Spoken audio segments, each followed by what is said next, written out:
दूध का दाम। अब बड़े बड़े शहरों में दाइयाँ, नर्सें और लेडी डॉक्टर सभी पैदा हो गई हैं, लेकिन देहातों में जच्चे खानों पर अभी तक भंगिनों का ही प्रभुत्व है और निकट भविष्य में इसमें कोई तब्दीली होने की आशा नहीं। बाबू महेशनाथ अपने गांव के जमींदार थे, शिक्षित थे और जच्चे खानों में सुधार की आवश्यकता को मानते थे, लेकिन इसमें जो बाधाएं थीं, उन पर कैसे विजय पाते। कोई नर्स देहात में जाने पर राजी न हुई और बहुत कहने सुनने से राजी भी हुई तो इतनी लंबी चौड़ी फीस मांगी कि बाबू साहेब को सिर झुकाकर चले आने के सिवा और कुछ न सूझा। लेडी डॉक्टर के पास जाने की उन्हें हिम्मत न पड़ी। उसकी फीस पूरी करने के लिए तो शायद बाबू साहब को अपनी आधी जायदाद बेचनी पड़ती। इसलिए जब 3 कन्याओं के बाद वह चौथा लड़का पैदा हुआ तो फिर वही गूदड़ था और फिर वही गूदड़ की बहू। बच्चे अक्सर रात ही को पैदा होते हैं। एक दिन आधी रात को चपरासी ने गूदड़ के द्वार पर ऐसी हाँक लगाई कि पास पड़ोस में भी जाग पड़ गई। लड़की ना थी कि मरी आवाज से पुकारता। गूदड़ के घर में इस शुभ अवसर के लिए महीनों से तैयारी हो रही थी। भय था तो यही कि फिर बेटी ना हो जाए, नहीं तो वही बंधा हुआ 1 रुपया और 1 साड़ी मिलकर रह जाएगी। इस विषय में स्त्री पुरुष में कितनी ही बार झगड़ा हो चुका था। शर्त लग चुकी थी। स्त्री कहती थी, अगर अब की बेटी ना हो तो मुंह ना दिखाऊं। हाँ हाँ, मुंह ना दिखाऊं, सारे लक्षण बेटे के हैं। और गूदड़ कहता था, देख लेना, बेटी होगी और बीच खेत बेटी होगी। बेटा निकले तो मूछें मुड़ा लूं। हाँ हाँ, मूछें मुड़ा लूं। शायद गूदड़ समझता था कि इस तरह अपनी स्त्री में पुत्र कामना को बलवान करके वह बेटे की अवाई के लिए रास्ता साफ कर रहा है। भूंगी बोली, अब मूछें मुड़ा ले दाढ़ी जार। कहती थी, बेटा होगा। सुनता ही ना था, अपनी ही रट लगाए जाता था। मैं आज तेरी मूछें मुड़ूंगी, खूंटी तक तो रखूंगी ही नहीं। गूदड़ ने कहा, अच्छा मोड़ लेना भली मानस, मूछें क्या फिर निकलेंगी ही नहीं। तीसरे दिन देख लेना, फिर ज्यों की त्यों है, मगर जो कुछ मिलेगा उसमें आधा रख लूंगा, कह देता हूँ। भूंगी ने अंगूठा दिखाया और अपने 3 महीने के बालक को गूदड़ के सुपुर्द कर सिपाही के साथ चल खड़ी हुई। गूदड़ ने पुकारा, अरे सुन तो, कहाँ भागी जाती है? मुझे भी बधाई बजाने जाना पड़ेगा, इसे कौन संभालेगा? भूंगी ने दूर से कहा, इसे वहीं धरती पर सुला देना, मैं आप दूध पिला जाऊंगी। महेशनाथ के यहाँ अब भी भूंगी की खूब खातिरदारियां होने लगी। सवेरे हरीरा मिलता, दोपहर को पूड़ियां और हलवा, तीसरे पहर को फिर और रात को फिर, और गूदड़ को भी भरपूर परोसा मिलता था। भूंगी अपने बच्चे को दिन रात में 1-2 बार से ज्यादा दूध ना पिला सकती थी। उसके लिए ऊपर के दूध का प्रबंध था। भूंगी का दूध बाबू साहेब का भाग्यवान बालक पीता था और यह सिलसिला 12वें दिन भी ना बंद हुआ। मालकिन मोटी ताजी देवी थीं, पर अब की कुछ ऐसा संयोग हुआ कि उन्हें दूध हुआ ही नहीं। तीनों लड़कियों की बार इतने इफरत से दूध होता था कि लड़कियों को बदहजमी हो जाती थी। अब की एक बूंद नहीं। भूंगी दाई भी थी और दूध पिलाई भी। मालकिन कहती, भूंगी हमारे बच्चे को पाल दे, फिर जब तक तू जिए बैठी खाते रहना। 5 बीघे माफी दिलवा दूंगी, नाती पोते तक चैन करेंगे। और भूंगी का लड़का ऊपर का दूध हजम न कर सकने के कारण बार बार उल्टी करता और दिन ब दिन दुबला होता जाता था। भूंगी कहती, बहूजी मूड़न में चूड़े लूंगी, कह देती हूँ।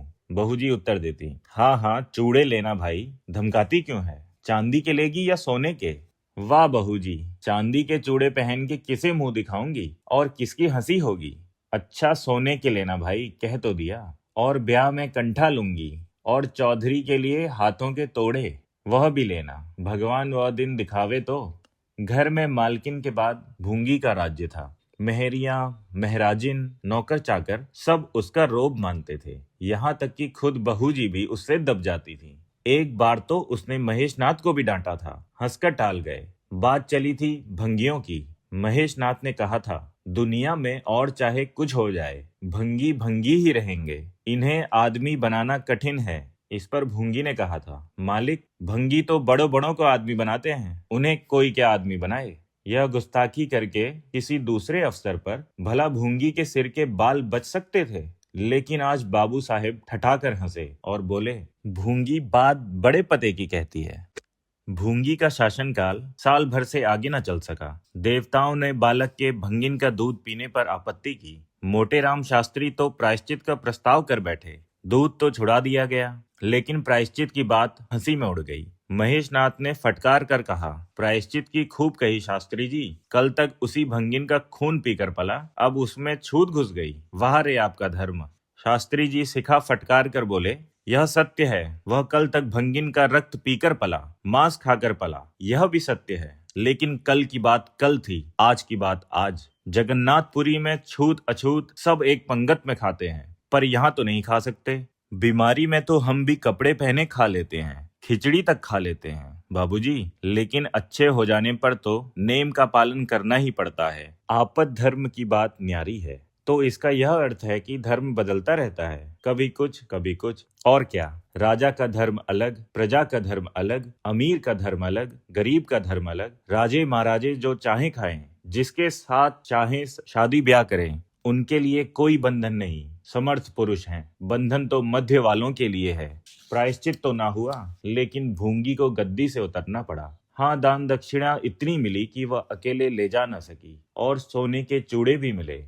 एक की जगह दो नई सुंदर साड़ियां, मामूली नैन सुख की नहीं, जैसी लड़कियों की बार मिली थी। इसी साल प्लेग ने जोर बांधा और गूदड़ पहले ही चपेट में आ गया। भूंगी अकेली रह गई, पर गृहस्थी ज्यों की त्यों चलती रही। लोग ताक लगाए बैठे थे कि भूंगी अब गई। फला भंगी से बातचीत हुई, फला चौधरी आए, लेकिन भूंगी ने ना कहीं आई ना कहीं गई। यहाँ तक कि 5 साल बीत गए और उसका बालक मंगल दुर्बल और सदा रोगी रहने पर भी दौड़ने लगा। सुरेश के सामने पिद्दी सा लगता था। एक दिन भूंगी महेश नाथ के घर पर नाला साफ कर रही थी। महीनों से गली जाम हो रखा था। आंगन में पानी भरा रहने लगा था, पर नाले में एक लंबा मोटा बांस डालकर जोर से हिला रही थी। पूरा दाहिना हाथ पर नाले के अंदर था कि एकाएक उसने चिल्लाकर हाथ बाहर निकाल लिया और उसी वक्त एक काला सांप पर नाले से निकल कर भागा। लोगों ने दौड़कर उसे मार तो डाला, लेकिन भूंगी को ना बचा सके। समझे, पानी का सांप है, विषैला ना होगा, इसलिए पहले कुछ गफलत की गई। जब विष देह में फैल गया और लहरें आने लगी, तब पता चला कि वह पानी का सांप नहीं, गेहूंवन था। मंगल अब अनाथ था। दिन भर महेश बाबू के द्वार पर मंडराया करता। घर में जूठन इतना बसता था कि ऐसे ऐसे 10-5 बालक पल सकते थे। खाने की कोई कमी न थी। हाँ, उसे तब बुरा जरूर लगता था जब उसे मिट्टी के सकोरों में ऊपर से खाना दिया जाता था। सब लोग अच्छे अच्छे बर्तनों में खाते हैं, उसके लिए मिट्टी के सकोरे। यूं उसे भेदभाव का बिल्कुल ज्ञान न होता था, लेकिन गांव के लड़के चिढ़ा चिढ़ा कर उसका अपमान करते रहते थे। कोई उसे अपने साथ खिलाता भी ना था। यहाँ तक कि जिस टाट पर वह सोता था वह भी अछूत था। मकान के सामने एक नीम का पेड़ था, इसी के नीचे मंगल का डेरा था। एक फटा सा टाट का टुकड़ा, 2 मिट्टी के सकोरे और एक धोती, जो सुरेश बाबू की उतारन थी। जाड़ा गर्मी बरसात हर एक मौसम में वह एक जगह एक सी आरामदेह थी। और भाग्य का बली मंगल झुलसती हुई लू, गलते हुए जाड़े और मूसलाधार वर्षा में भी जिंदा और पहले से कहीं स्वस्थ था। बस उसका कोई अपना था तो गांव का एक कुत्ता, जो अपने सहवर्गियों के जुल्म से दुखी होकर मंगल की शरण आ पड़ा था। दोनों एक ही खाना खाते, एक ही टाट पर सोते, तबीयत भी दोनों की एक सी थी और दोनों एक दूसरे के स्वभाव को जान गए थे। कभी आपस में झगड़ा ना होता। गांव के धर्मात्मा लोग बाबू साहिब की इस उदारता पर आश्चर्य करते। ठीक द्वार के सामने 50 हाथ भी ना होगा, मंगल का पड़ा रहना उन्हें 16 आने धर्म विरुद्ध जान पड़ा। छी, यही हाल रहा तो थोड़े ही दिनों में धर्म का अंत ही समझो। भंगी को भी भगवान नहीं रचा है, यह हम भी जानते हैं। उसके साथ हमें किसी तरह का अन्याय ना करना चाहिए, यह किसे नहीं मालूम। भगवान का तो नाम ही पतित पावन है, लेकिन समाज की मर्यादा भी कोई वस्तु है। उस द्वार पर जाते हुए संकोच होता है। गांव के मालिक हैं, जाना तो पड़ता ही है, लेकिन बस यही समझ लो कि घृणा होती है। मंगल और टॉमी में गहरी छंती थी। मंगल कहता, देखो भाई टॉमी, जरा और खिसक कर सो, आखिर मैं कहाँ लेटूं, सारा टाट तो तुमने घेर लिया।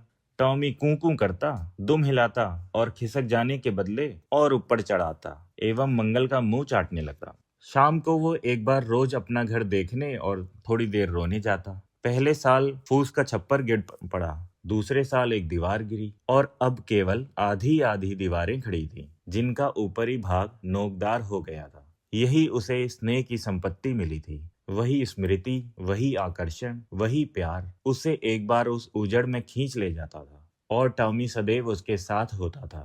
मंगल नोकदार दीवार पर बैठ जाता और जीवन के बीते और आने वाले स्वप्न देखने लगा और टॉमी बार बार उछलकर उसकी गोद में बैठने की असफल चेष्टा करता। एक दिन कई लड़के खेल रहे थे। मंगल भी पहुंचकर दूर खड़ा हो गया। या तो सुरेश को उस पर दया आई या खेलने वालों की जोड़ी पूरी न पड़ती थी, कह नहीं सके। जो कुछ भी हो, उसने तजवीज की कि आज मंगल को भी खेल में शरीक कर लिया जाए। यहाँ कौन देखने आता है? क्यों रे मंगल, खेलेगा? मंगल बोला, ना भैया, कहीं मालिक देख लें तो मेरी चमड़ी उधेड़ दी जाए। तुम्हें क्या, तुम तो अलग हो जाओगे। सुरेश ने कहा, तो यहाँ कौन आता है देखने बे? चल, हम लोग सवार सवार खेलेंगे। तू घोड़ा बनेगा, हम लोग तेरे ऊपर सवारी करके दौड़ाएंगे। मंगल ने शंका की, मैं बराबर घोड़ा ही रहूंगा कि सवारी भी करूंगा, यह बता दो। यह प्रश्न टेढ़ा था। किसी ने इस पर विचार न किया था। सुरेश ने एक क्षण विचार करके कहा, तुझे कौन अपनी पीठ पर बिठाएगा? सोच, आखिर तू भंगी है कि नहीं? मंगल भी कड़ा हो गया। बोला, मैं कब कहता हूँ कि मैं भंगी नहीं हूँ, लेकिन तुम्हें मेरी ही माँ ने अपना दूध पिलाकर पाला है। जब तक मुझे भी सवारी करने को ना मिलेगी, मैं घोड़ा ना बनूंगा। तुम लोग बड़े चगड़ हो, आप तो मजे से सवारी करोगे और मैं घोड़ा ही बना रहा हूँ। सुरेश ने डांटकर कहा, तुझे घोड़ा बनना पड़ेगा, और मंगल को पकड़ने दौड़ा। मंगल भागा, सुरेश ने दौड़ाया। मंगल ने कदम और तेज किया। सुरेश ने भी जोर लगाया, मगर वह बहुत खा खा कर थुलथुल हो गया था और दौड़ने में उसकी सांस फूलने लगती थी। आखिर उसने रुककर कहा, आकर घोड़ा बनो मंगल, नहीं तो कभी भी पा जाऊंगा तो बुरी तरह पीटूंगा। तुम्हें भी घोड़ा घोड़ा बनना पड़ेगा। अच्छा, हम भी बन जाएंगे, तुम पीछे से निकल जाओगे। पहले तुम घोड़ा बन जाओ, मैं सवारी कर लूं, फिर मैं बनूंगा। सुरेश ने सचमुच चकमा देना चाहा था। मंगल का ये मुताबला सुनकर साथियों से बोला, देखते हो इसकी बदमाशी, भंगी है ना?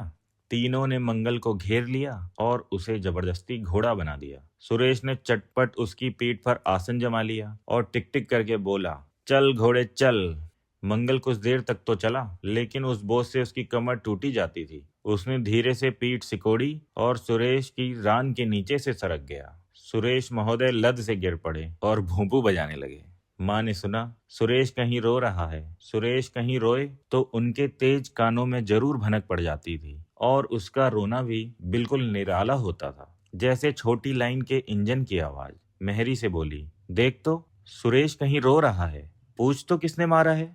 इतने में सुरेश खुद आंखें मलता हुआ आया। उसे जब रोने का अवसर मिलता था तो माँ के पास फरियाद लेकर जरूर आता था। माँ मिठाई या मेवे देकर आंसू पोंछ देती थी। आप थे तो 8 साल के, मगर थे बिल्कुल गावदी। हद से ज्यादा प्यार ने उसकी बुद्धि के साथ वही किया था जो हद से ज्यादा भोजन ने उसकी देह के साथ। माँ ने पूछा, क्यों रोता है सुरेश, किसने मारा? सुरेश ने रोकर कहा, मंगल ने छू दिया। माँ को विश्वास न आया। मंगल इतना निरीह था कि उससे किसी तरह की शरारत की शंका न होती थी, लेकिन जब सुरेश कस्में खाने लगा तो विश्वास करना लाजिम हो गया। मंगल को बुलाकर डांटा, क्यों रे मंगल, अब तुझे बदमाशी सूझने लगी? मैंने तुझसे कहा था सुरेश को कभी मत छूना, याद है कि नहीं? बोल। मंगल ने दबी आवाज से कहा, याद क्यों नहीं है? तो फिर तूने उसे क्यों छुआ? मैंने नहीं छुआ। तूने नहीं छुआ तो वो रोता क्यों था? गिर पड़े, इससे रोने लगे। चोरी और सीना जोरी। देवी जी दांत पीसकर रह गईं। मारती तो उसी दम स्नान करना पड़ता, छड़ी तो हाथ में लेनी ही पड़ती, और छूत का विद्युत प्रवाह इस छड़ी के रास्ते उनकी देह में पैवस्त हो जाता। इसलिए जहां तक गालियां दे सकी थीं और हुक्म दिया कि अभी अभी यहाँ से निकल जा। फिर जो इस द्वार पर तेरी सूरत नजर आई तो खून ही पी जाऊंगी। मुफ्त की रोटियां खा खाकर शरारत सूझती है आदि। मंगल में गैरत तो क्या थी, हाँ डर था। चुपके से अपने सकोरे उठाए, टाट का टुकड़ा बगल में दबाया, धोती कंधों पर रखी और रोता हुआ वहां से चल पड़ा। अब वह यहाँ कभी ना आएगा। यही तो होगा कि भूखों मर जाएगा। क्या हरज है, इस तरह जीने से फायदा ही क्या? गांव में उसके लिए और कहाँ ठिकाना था। भंगी को कौन पनाह देता? उसी खंडर की ओर चला जहां भले दिनों की स्मृतियां उसके आंसू पोंछ सकती थीं, और खूब फूट फूट कर रोया। उसी क्षण टॉमी भी उसे ढूंढता हुआ पहुंचा और दोनों फिर अपनी व्यथा भूल गए। लेकिन ज्यों-ज्यों दिन का प्रकाश क्षीण होता जाता था, मंगल की ग्लानि भी क्षीण होती जाती थी। बचपन को बेचैन करने वाली भूख देह का रक्त पी पीकर और भी बलवान होती जाती थी। आंखें बार बार सकोरों की ओर उठ जाती। वहां अब तक सुरेश की जूठी मिठाइयां मिल गई होती, यहाँ क्या धूल फाके। उसने टॉमी से सलाह की, खाओगे क्या टॉमी? मैं तो भूखा लेटा रहूंगा। टॉमी ने कूं-कूं करके शायद कहा, इस तरह का अपमान तो जिंदगी भर सहना है। यूं हिम्मत हारोगे तो कैसे काम चलेगा? मुझे देखो ना, कभी किसी ने डंडा मारा, चिल्ला उठा, फिर जरा देर बाद दुम हिलाता हुआ उसके पास जा पहुंचा। हम तुम दोनों इसलिए ही बने हैं भाई। मंगल ने कहा, तो तुम जाओ, जो कुछ मिले खा लो, मेरी परवाह ना करो। टॉमी ने अपनी श्वान भाषा में कहा, अकेला नहीं जाता, तुम्हें साथ लेकर चलूंगा। मैं नहीं जाता तो मैं भी नहीं जाता। भूखों मर जाओगे तो क्या तुम जीते रहोगे? मेरा कौन बैठा है जो रोएगा? यहाँ भी वही हाल है भाई। क्वार में जिस कुतिया से प्रेम किया था उसने बेवफाई की और अब कल्लू के साथ है। खैरियत यही हुई कि अपने बच्चे लेती गई, नहीं तो मेरी जान गाड़े में पड़ जाती। 5-5 बच्चों को कौन पालता? एक क्षण के बाद भूख ने एक दूसरी युक्ति सोच निकाली। मालकिन हमें खोज रही होंगी, क्यों टॉमी? और क्या, बाबूजी और सुरेश खा चुके होंगे। कहार ने उनकी थाली से झूठन निकाल लिया होगा और हमें पुकार रहा होगा। बाबूजी और सुरेश दोनों की थालियों में घी खूब रहता है और वो मीठी मीठी चीज, हाँ मलाई, सब का सब घूरे पर डाल दिया जाएगा। देखें, हमें खोजने कोई आता है? खोजने कौन आएगा? क्या कोई पुरोहित हो? एक बार मंगल मंगल होगा और बस थाली परनाले में उड़ेल दी जाएगी। अच्छा तो चलो चलें, मगर मैं छिपा रहूंगा। अगर किसी ने मेरा नाम लेकर ना पुकारा तो मैं लौट आऊंगा, यह समझ लो।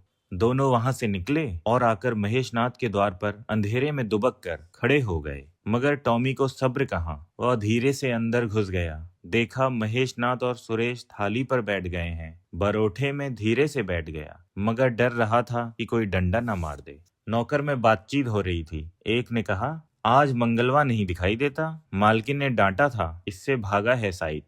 दूसरे ने जवाब दिया, अच्छा हुआ निकाल दिया, सवेरे सवेरे भंगी का मुंह देखना पड़ता था। मंगल और अंधेरे में खिसक गया।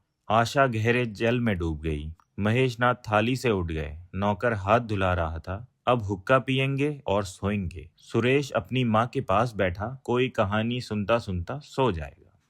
गरीब मंगल की किसे चिंता है? इतनी देर हो गई, किसी ने भूल से भी ना पुकारा। कुछ देर तक वह निराश सा वहां खड़ा रहा, फिर एक लंबी सांस खींचकर जाना ही चाहता था कि कहार पत्तल में थाली का जूठन ले जाता नजर आया। मंगल अंधेरे से निकलकर प्रकाश में आ गया। अब मन को कैसे रोके? कहार ने कहा, अरे तू यहाँ था, हमने समझा कि कहीं चला गया। ले खा ले, मैं फेंकने ले जा रहा था। मंगल ने दीनता से कहा, मैं तो बड़ी देर से यहीं खड़ा था। तो बोला क्यों नहीं? मारे डर के। अच्छा ले खा ले।